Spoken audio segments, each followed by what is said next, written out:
This short lecture is over Government Section 2.1 in English Heritage.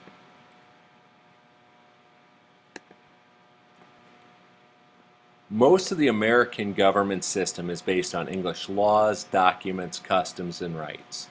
As we look at the two countries, we have very similar customs, especially with the law, and pretty much everything that they did up until 1776 had a big influence on what we did. It is important to note that Great Britain does not have a formal constitution like the U.S., but they do have a longer history of laws and documents dating back to 1215 that is the basis of their government. What is really important are the key documents that have paved the way for modern democracy. The first of these is called Magna Carta. It's translated as Great Charter. Now, the English nobles were very upset with King John, and they forced him at knife point to agree with some basic principles so he couldn't rule any way that he saw fit, including seizing land, raising taxes, and imprisoning people at will. What is important to note is that Magna Carta protected the nobles. The average citizen was still at the mercy of the nobility. Magna Carta established rule of law that stated the king had to follow the same laws and rules that the nobles had to, that the king could not do anything he wanted. This helps pave the way for limited government, and as the slide shows, absolute power corrupts absolutely, and each aspect that the government controls of your life is one less aspect that you control of your life. Another limit on government is by having a representative government. England has had a parliament for about 700 years.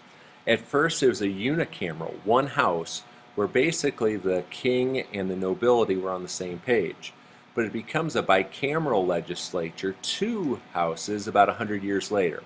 A bicameral legislature includes at least one house voted on by the people, so it's representative of the people.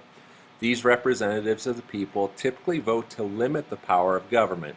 If they think that the king or the other house wants too much power, they can vote against the changes. Another key document that was secured by Parliament was called the Petition of Right, created in 1628.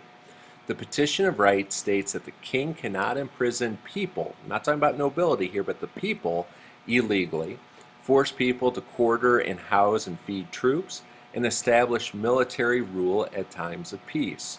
So this was another big limit on the king's power. The second big document produced by Parliament was the English Bill of Rights, created in 1689.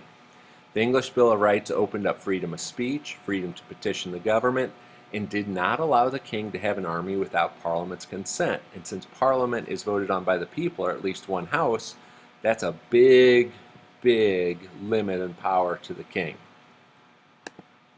Now, how does this affect us? All of these documents are happening either before or right about the same time that we are coming over to the New World. These documents help with the English colonial development of America. Each English colony was based on a charter granted by the English crown and the Parliament. The colonists agreed to a similar style of government to the one that was present in England, but the one big addition was that most governments in America actually sought to have less executive, that's the king, control than the government in England.